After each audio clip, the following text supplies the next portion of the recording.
to listen to a little bit of what I have to say. I wrote a speech, but boy, is it so loaded when we talk about our own experiences and what we go through in our lives and what we've experienced and what we can not only take with us, but what we can give to others.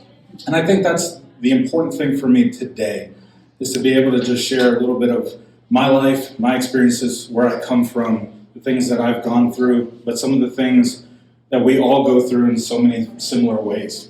And it's important to have the conversation. Like she said in the introduction, the point of me having these discussions is not to point fingers, it's not to demonize, it's not to make anybody feel some type of way about anything that may resonate with them negatively or positively. The beautiful thing about opening the doors to the conversations of race is simply to share experiences and build perspectives that possibly we may never have had in our lifetime. And so to have this opportunity to do that just gives me great joy. Mm-hmm. So again, my name is Christian Ortiz. I was born in Los Angeles, California in 1983.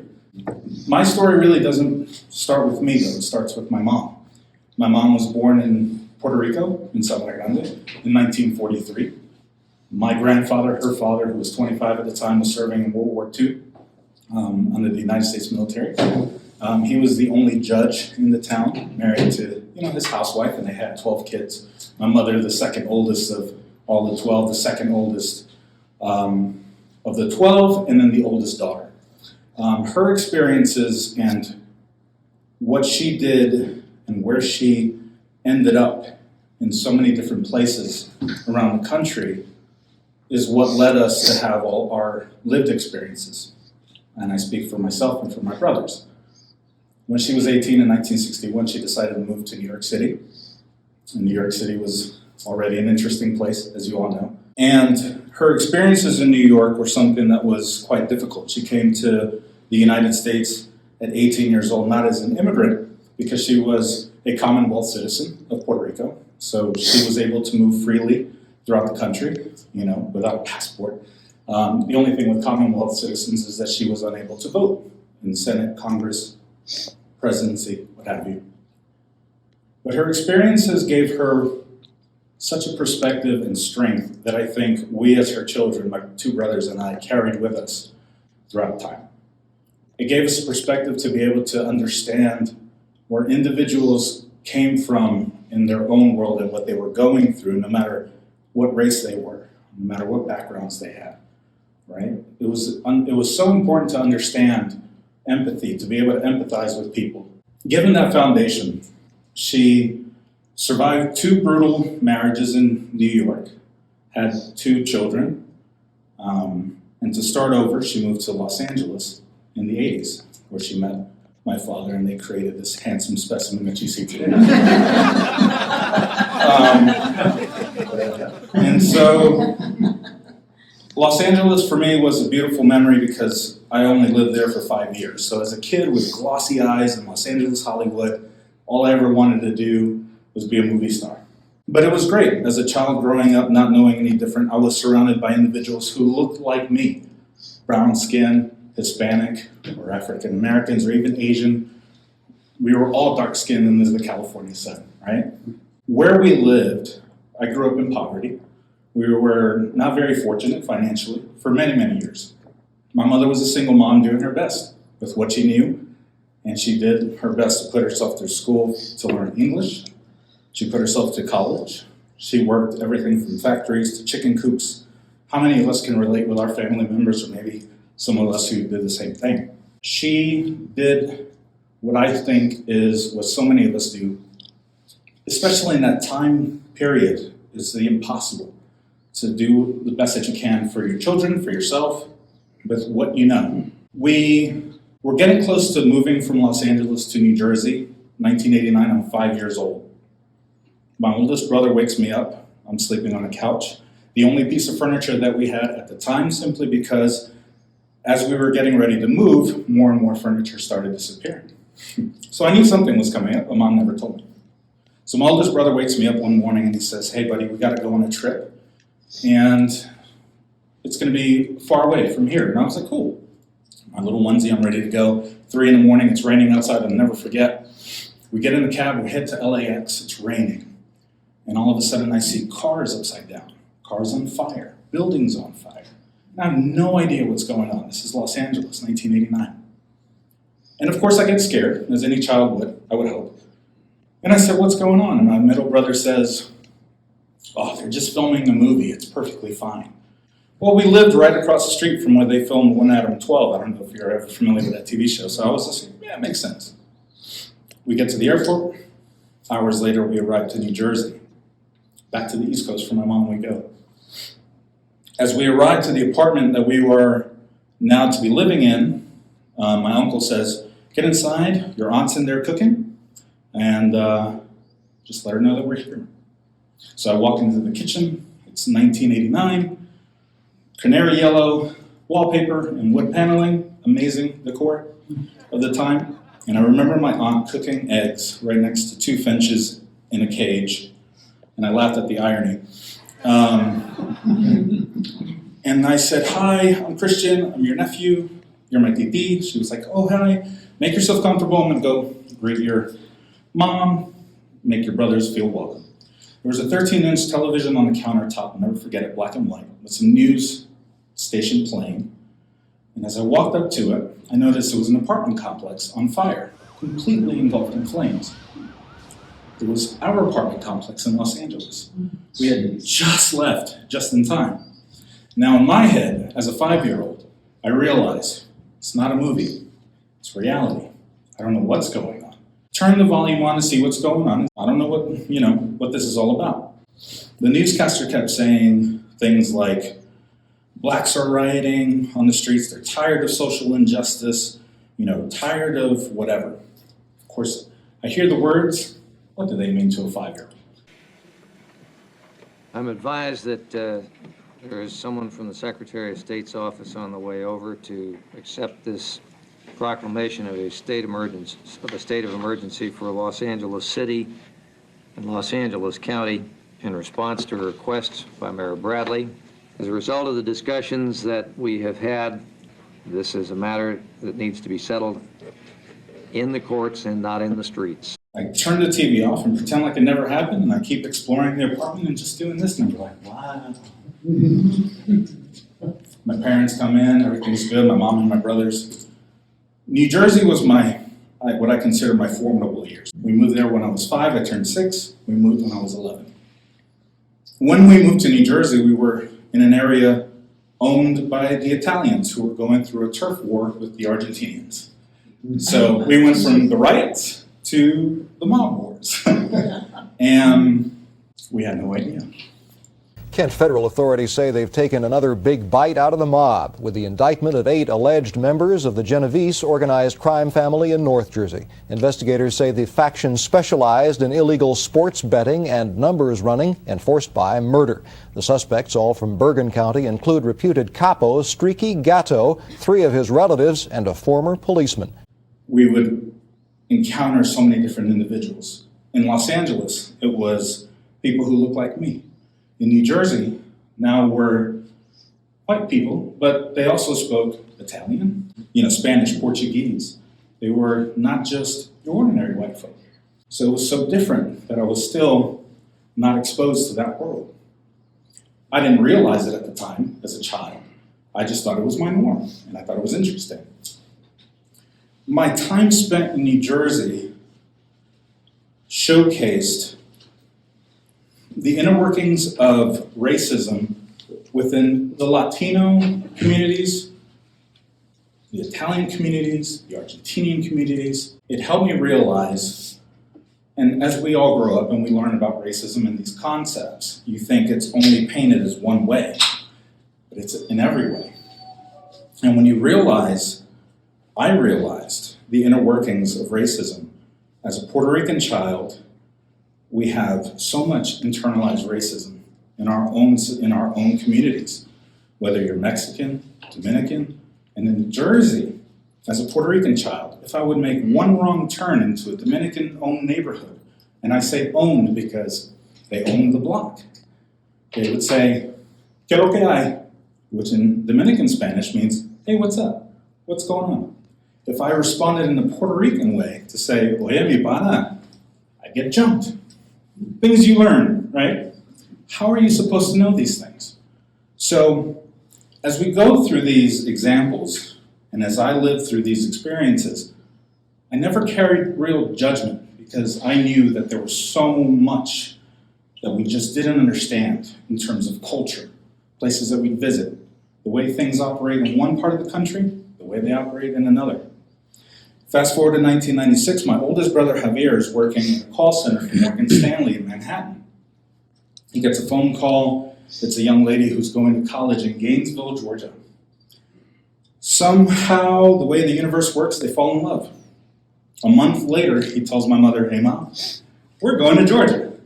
She said, "Georgia? Where's Georgia? I never heard of Georgia." Little 5'0" Puerto Rican mom. She was so confused.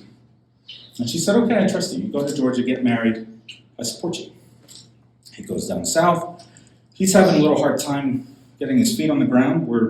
He moved right outside of Fort Benning, Georgia, if any of you are familiar, in Columbus, Georgia. He was having a very difficult time, so of course my mother thought that we were stronger as a singular unit as a family, as most families do. If we stick together, we can help each other get back up and do whatever we have to do. So my mother said, "We're moving to Georgia." So now from the West Coast to the Northeast, I'm headed down south, and I'm 11 years old. I think I carry at this moment a perspective of the inner workings of race and society and people more so than the average bear, in my eyes. Granted, we have adults who travel and have the fortune to be able to travel all over around the world and experience these things for themselves, but who, mind you, unless you're a military brat, which we were not, has the ability to do that? And it wasn't like we were moving with purpose, so it wasn't like we went to New Jersey because Mom got a job, or it was like we moved to Georgia because my brother got a raise. It was circumstance. And so because there was no greater purpose, I feel like I was able to dissect a bigger purpose for myself. And when I say I'm a student of observation and of society, it's because I've always observed people. I've been around adults my entire life. I felt like I never really had a childhood, right? Growing up in Los Angeles, California. Growing up in poverty means that you are around situations and people that the average child isn't. You're exposed to things that most children aren't. So you build a sense of survival unlike anything you've seen before. I have had friends growing up that just didn't get it. They never understood my experience.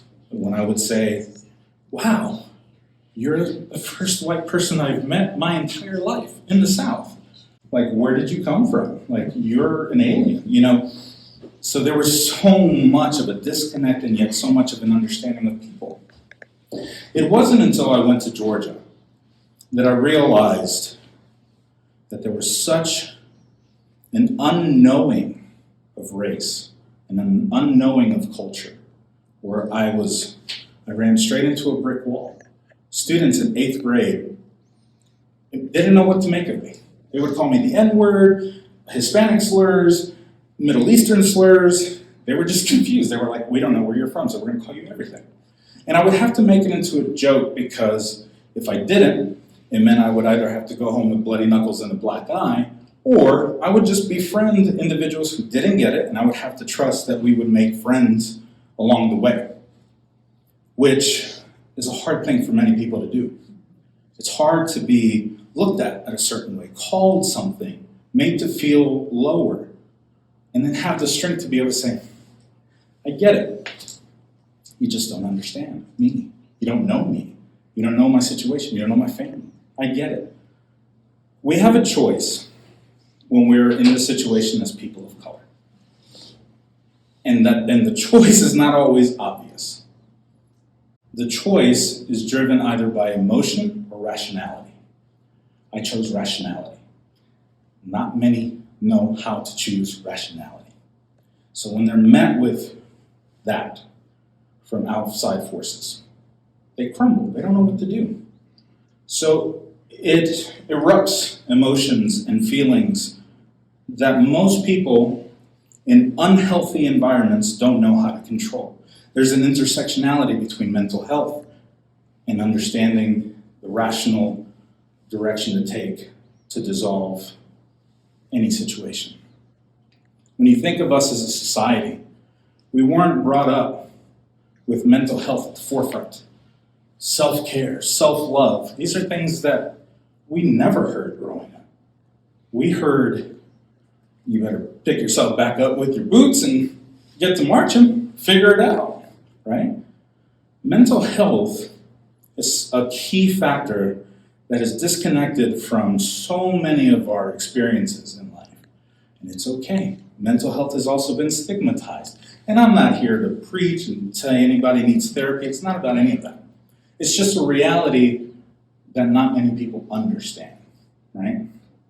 And so, as I got older in the South, racism seemed to have stopped in high school. I made a great amount of friends. College was great.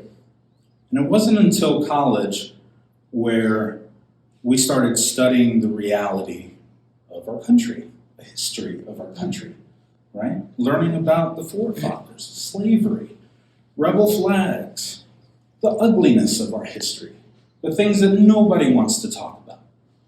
But it wasn't it wasn't delivered to me in a sense of, well, you've got a blanket over your head, let's take it off and ruin your whole life. It wasn't anything like that. It was more of like, we have ugly truths that we need to talk about.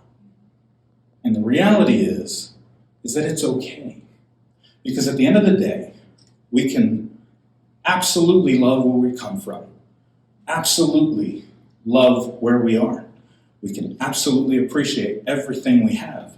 And yet, at the same space, it is equally so okay to be able to diagnose an illness that has been surviving for so long, that is literally killing the very thing that we love the most, which is our home. And when I realized that, this wasn't something that somebody injected into me. This was a purpose that was adopted through learning and educating myself and having these conversations with myself. Because the reality is, they're hard conversations. When I was getting into the EDI space, the equity, diversity, and inclusion space for years as an adult, the moment I would have these talks, even bring up the concepts of racism, our past as a country, 270 years of racism, Jim Crow laws, whatever. The fragility that would come out, this almost sense of guilt and anger came out.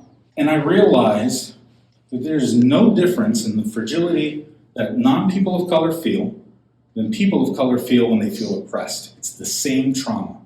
Trauma is trauma. And the reality is we are all a product of a broken system. And the beautiful thing about understanding the intersectionality of that as people, whether people of color or not, is that we are all the same because we came from the exact same place. We came either from a broken education, an education that failed to teach us what we needed to learn, whatever the case may be. But circumstance brings us together.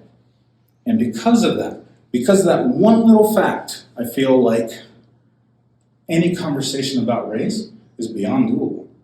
When you stop pointing fingers and demonizing, and making people feel less for who they are, for how they were brought up, I can't tell you how much people of color don't understand about this conversation.